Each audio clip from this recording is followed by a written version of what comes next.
Hello everyone and welcome back. I'm Joe Chappelle and you're listening to episode 16 of the OBGYN podcast. I hope you all enjoyed the Journal Club episode. I really enjoy the process of dissecting journal articles because I learn something new about the craft every time I do it. Now, I do fear that episode was just a tad bit long, and I think that Dr. Ballas and I will try to keep it a little tighter in future episodes. We do value your time, and we want to give you the most bang for your buck. We really both appreciate you letting us fumble about as we try some new things here. The end goal is to produce valuable content that is meaningful to you in your everyday life. So please, if you do have feedback, then send it on in to feedback@obgyn.fm. We really want to hear from you. Well, today we're going to move on to a new topic, and that is fetal well-being. Now, we're going to come at it from a few different angles, but today we're going to focus on intrapartum fetal monitoring. This is something that we, as obstetricians or midwives, deal with on a daily basis, and so I thought it would be interesting to take a really close look at it. So let's get started. Episode 16, Intrapartum Fetal Monitoring.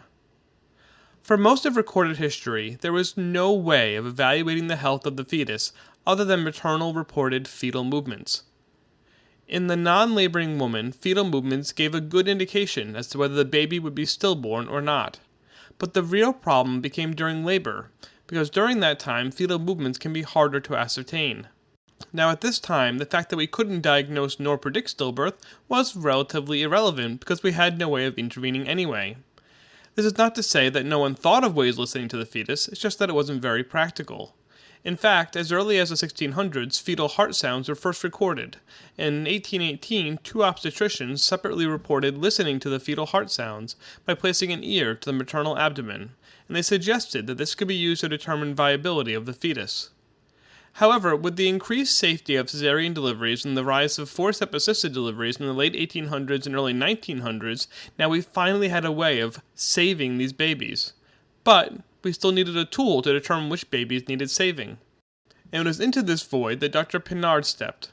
He was a French obstetrician, and in 1895 he invented the Pinard Horn, which was a variation of the first wooden stethoscope that was invented by René Laennec in 1816. Now, for the first time, this allowed obstetricians to reliably hear the fetal heartbeat and to start to use it as a way of assessing fetal health.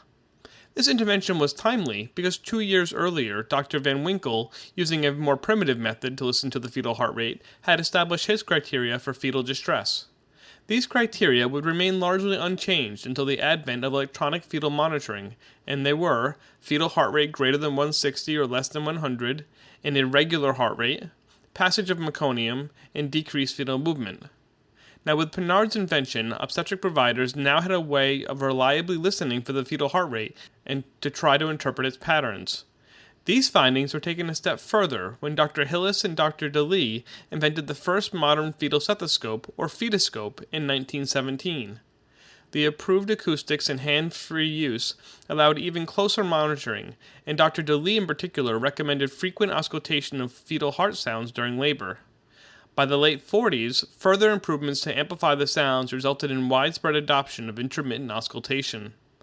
Now, these were heady times to the field of obstetrics. We were pushing back the fog that surrounded pregnancy and really starting to make strides in decreasing perinatal and maternal morbidity and mortality, and obstetricians in particular were eager to apply any new tools available to help reduce these even further. And what would become a theme for intrapartum monitoring, this intermittent auscultation was implemented and spread with very little evidence in regards to its efficacy. And so before we continue, I think we should step back and determine what is the goal of intrapartum monitoring. Well, at first, it was primarily aimed at reducing the number of babies that died during labor, and for this, looking for abnormalities in the fetal heart rate seemed ideal. If the cardiac pattern of the fetus changed, it must be a sign of compromise, right?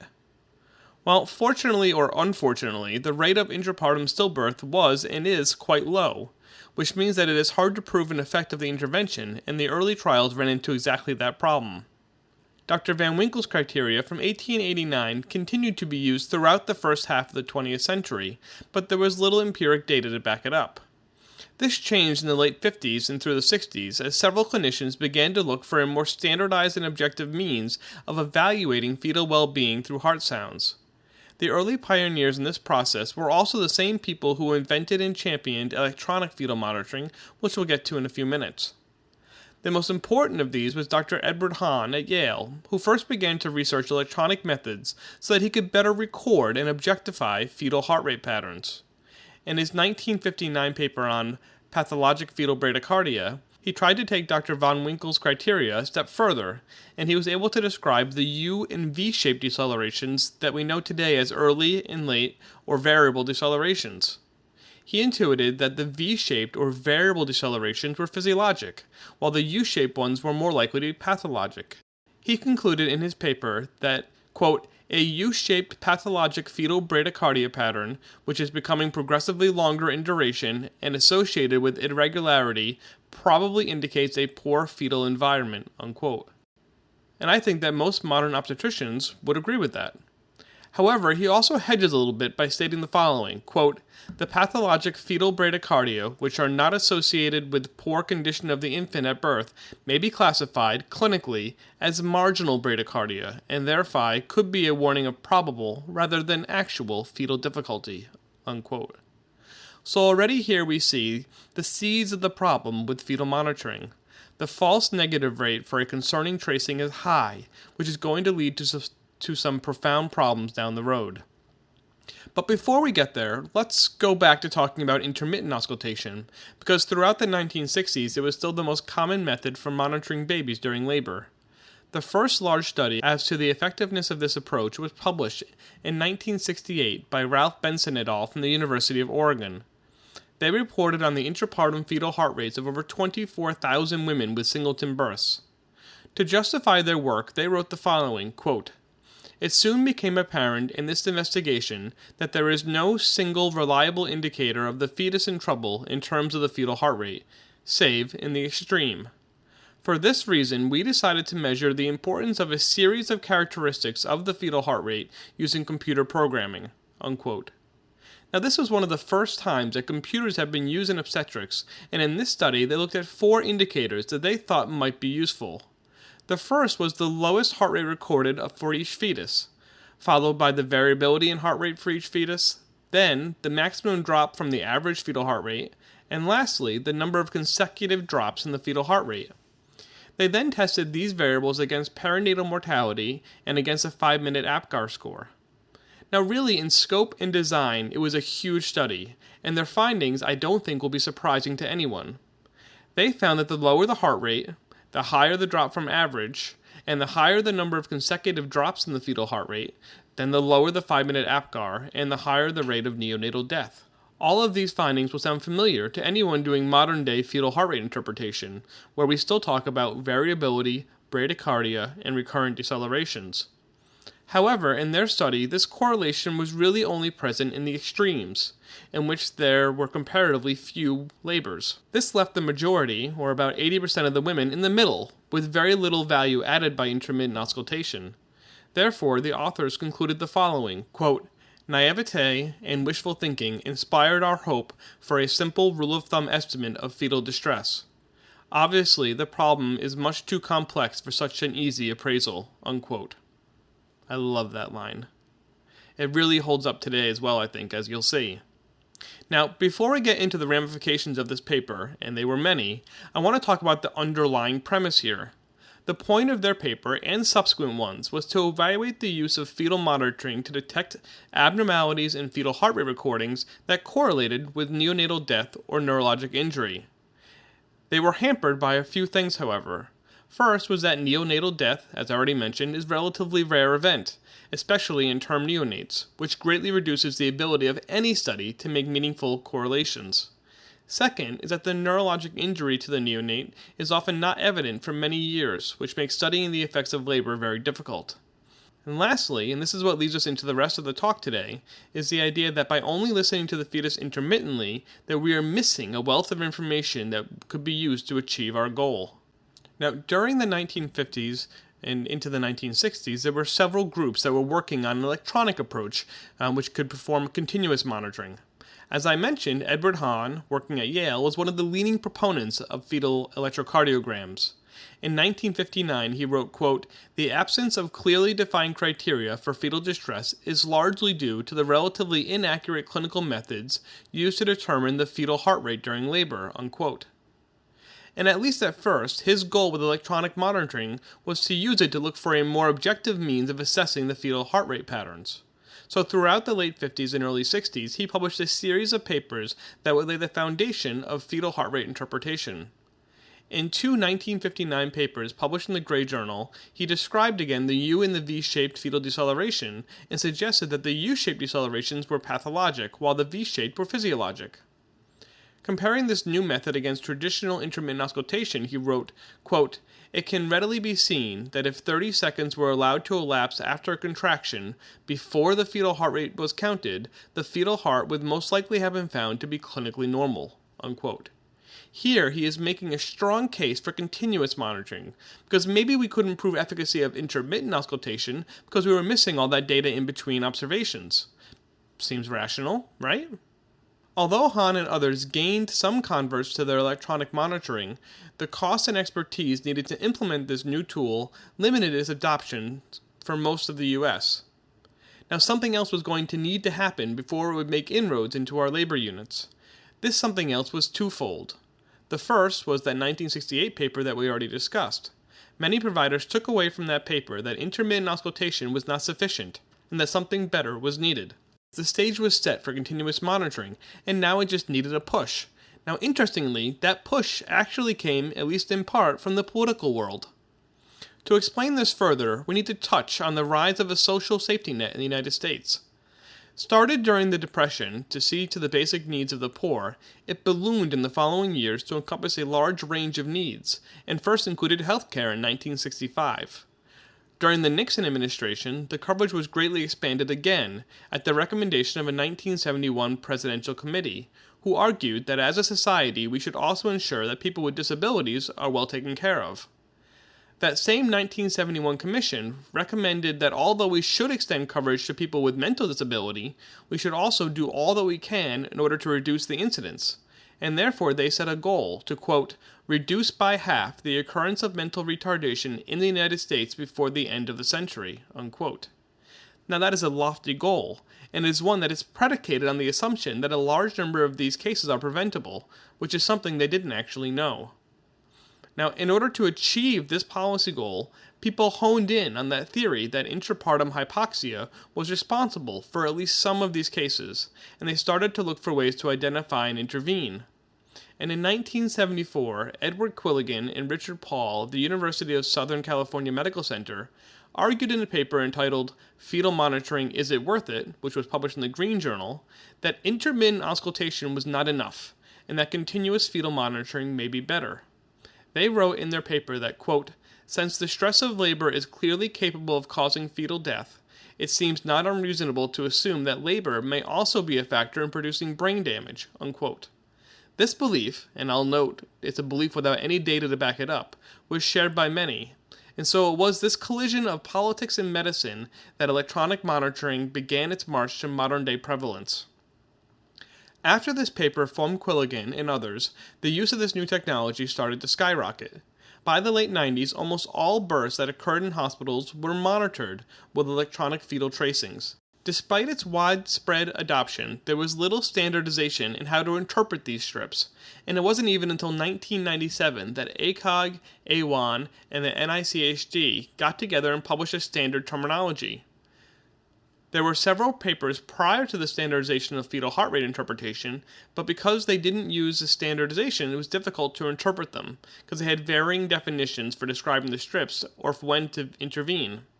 Now, I'm going to review a few of them anyway, but please keep in mind that lack of standardization as we go through them. But I guess before we get into the papers, I should give a brief overview on how continuous fetal monitoring actually works. Now, the first monitors described by Hahn used 3 silver electrodes, which were cemented to the patient's abdomen and thigh.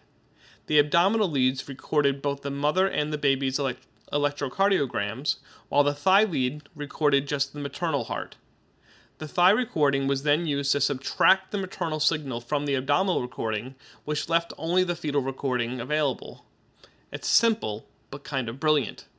Now this gave a tracing that looked very much like a modern EKG, and took a lot of processing, which was all manual at the time, to convert it into a fetal heart rate strip that we would be familiar with today.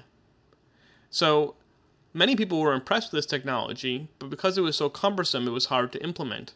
So looking for a way to simplify both the equipment and the interpretation of the fetal heart rate pattern, Dr. Konrad Hamischer from Dusseldorf, Germany, found that comparing the intervals between two successive first heart sounds and two successive second heart sounds, he could get a better way of looking at the beat-to-beat interval, which also, coincidentally, eliminated the background noise. Now this is not so simple, either to understand or to explain, but the approach greatly reduced the manpower needed to convert the recordings into clinically useful information. He sold his fetal monitor to Hewlett-Packard, and it went on sale in 1968. This approach is essentially the same for what we still do today. Except for external monitoring, we have since moved on to using doppler ultrasound, but it is still Hamischer's interval that we see recorded on our fetal heart rate strips. During internal monitoring, we are still using Hahn's method, which is the reason for the thigh electrode on the scalp clip.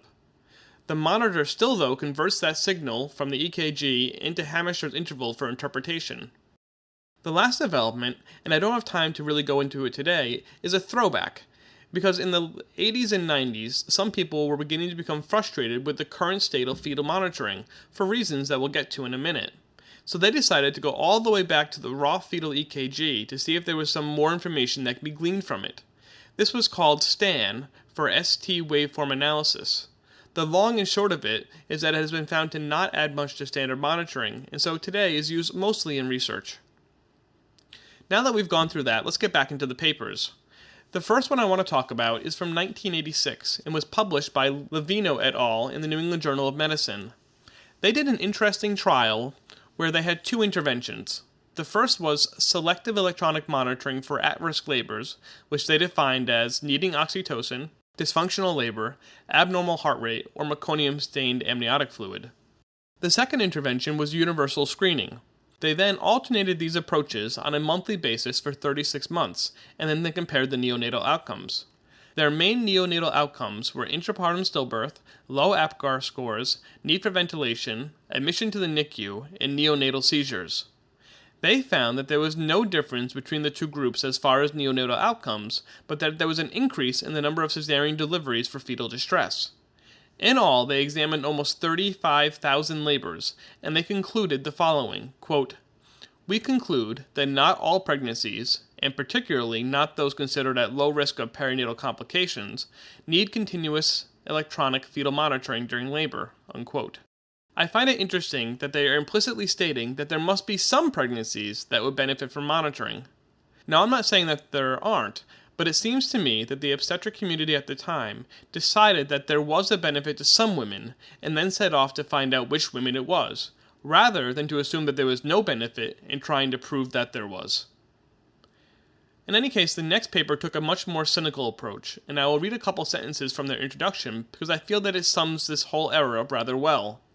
This is from the 1987 paper by David Lithi et al. In the Green Journal. They wrote, quote, "Electronic fetal heart rate monitoring offered the promise of more timely and effective intervention during labor and delivery. Early, uncontrolled observations of neonatal outcomes suggested a beneficial effect, but interpretation of these observations was confounded by the coexistent trend of improved neonatal mortality rates that had begun 2 decades earlier," unquote. This gets to the heart as to why these studies from the late 70s and early 80s are hard to rely upon, and in fact why I did not present a lot of them here. They also rightfully criticized the preceding trials due to lack of numbers. They state the following, quote, 6 randomized clinical trials have been conducted.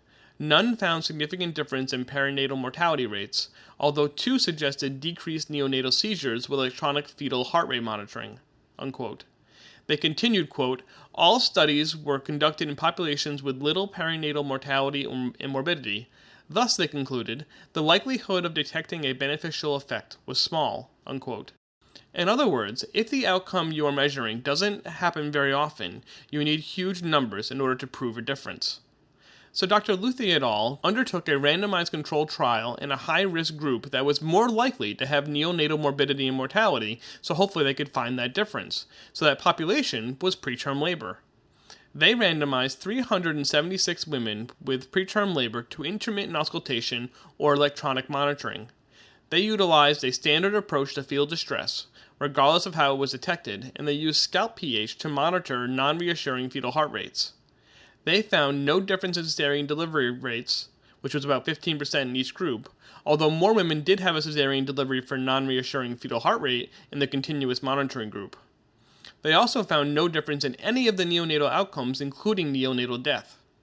When speaking about these outcomes in particular, they state the following in their discussion, quote, "Only 2 perinatal deaths in our study could be considered potentially preventable with fetal heart rate monitoring, and one of those deaths occurred before labor and couldn't have been prevented by intrapartum monitoring.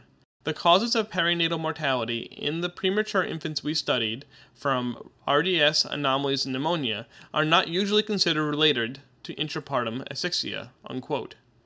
They conclude by saying that, quote, "The uniformity of findings among the randomized trials, including our own, suggests that the potential benefits of fetal heart rate monitoring may have been exaggerated, and if intrapartum electronic fetal heart rate monitoring does have a beneficial effect on perinatal morbidity and mortality, that effect appears to be small and difficult to detect," unquote. And that right there is really the crux of the problem. In most cases, these studies are done at academic centers where the neonatal care is state-of-the-art, and so therefore the rate of neonatal morbidity and mortality is low, which makes it difficult to get enough numbers to determine if an intervention actually makes a difference. Additionally, if a backup method was used to determine fetal distress, like scalp pH in the last study, it alters the clinician's choices and invalidates the whole methodology. Recognizing this, Dr. Vinceleos et al. Designed a study in Athens that they'd hope would address all of these concerns. They had about 20 neonatal deaths per 1,000 births in the years before the trial began, and only about 20% of the labors were monitored with electronic fetal monitoring.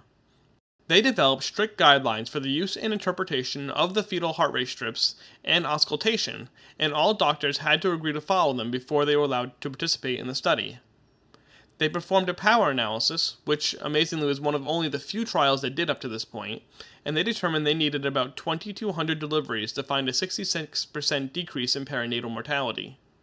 For their primary outcome of perinatal death, they found a significant difference, with 2 out of the 746 babies in the electronic group dying, and 9 out of the 682 in the auscultation group. When they drilled that down further, they found that none of the perinatal deaths in the electronic group were from asphyxia, and that 6 out of the 9 had been caused by intrapartum asphyxia in the auscultation group. Now, one note here is that the rate of perinatal death was a little bit lower than they assumed. They found about 13 as compared to 20 per thousand. And they also didn't hit their enrollment numbers, with only 1,400 as compared to 2,200 that they had originally wanted. That being said, they found a 100% reduction in perinatal death. Now, with more patients, they may have found that the difference was actually a slight bit smaller, but any way you slice it, electronic fetal monitoring, at least in this study, definitely decreased neonatal death related to intrapartum asphyxia. On the flip side, they also found an increase in operative delivery, with almost double the percentage of women in the electronic group having an operative delivery, mostly for fetal distress. Now, this paper by Vinceleos lays the groundwork for our modern discussion of the role of electronic fetal monitoring. By setting their study in a place with high perinatal mortality, they were able to show that yes, electronic fetal monitoring can reduce perinatal death due to intrapartum hypoxia. But I do want to stop here and put on my evidence-based medicine hat. In order to find that benefit, this trial had to take place somewhere where the perinatal mortality rate was high. This tells us that if we move this intervention somewhere else with a lower mortality rate, that the usefulness will decline in step. In the US, our current perinatal mortality rate is about 6%, or half of what it was in the Athens study, so we should be very careful when we try to translate the results of this study to our own practice. Now, Vinceleos et al. Also found that their benefit in perinatal mortality came with a price, namely, as I said, a larger rate of interventions. So let's switch gears for a minute and discuss what the effect of electronic fetal monitoring had on the operative delivery rates. Now, one of the first to really look at this was Patricia Schiono from the National Institute of Child Health and Human Development, or NICHD. They looked at deliveries from a national database that represented about 30% of all U.S. deliveries between 1970 and 1984. They found that the cesarean delivery rate increased from 5.7% in 1970 to 21.2% in 1984. During that same time, the number of cesareans for fetal distress rose from 5.5% to 8.8%, and that the percent for repeat cesarean deliveries went from 30.8 to 36.0%. Now, their paper did not investigate the cause of these changes, but as we can infer from other papers, like Dr. Vincelius' paper, that as electronic fetal monitoring became more popular, the rate of intervention for fetal distress increased, and as more women had a primary cesarean delivery for that fetal distress, then more women had repeat cesarean deliveries. This point about the trade-offs in electronic fetal monitoring is something I'm going to come back to after I discuss the next paper, so let's keep that in mind. Now, there were many papers in between Vincelius' paper and the next one I want to discuss, but they all basically said the same thing, and so I'm going to skip them and move on to the last paper for this portion of today's topic.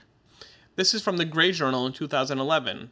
In that study, Han Yang Chen et al. Did a population-based study where they looked at all deliveries in 2004 to see what the effect of electronic fetal monitoring was on perinatal mortality and obstetric intervention. What they found validates the study done by Dr. Luthi in the 1980s. They found that all the electronic fetal monitoring was associated with decreased perinatal mortality at every gestational age, that the earlier the delivery, the more profound the effect. At 24 to 27 weeks, the number needed to monitor to prevent one perinatal death was 12, but at 37 weeks, it was almost 11,000. At the same time, electronic fetal monitoring increased the likelihood of an operative delivery and of a primary cesarean delivery for fetal distress. The last interesting finding from this paper was that electronic fetal monitoring use was associated with a 50% reduction in the number of babies born with a 5-minute APGAR less than 4. Since we know that a low 5-minute APGAR is associated with early neonatal death, then it stands to reason that the beneficial effect of electronic fetal monitoring is in reducing the exposure of the fetus to an acute intrapartum hypoxic event.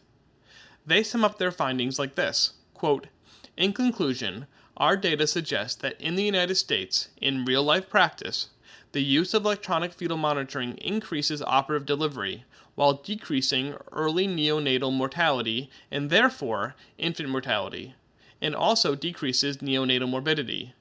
The benefits of electronic fetal monitoring are gestational age dependent, with the highest impact demonstrated in the preterm fetus." Unquote.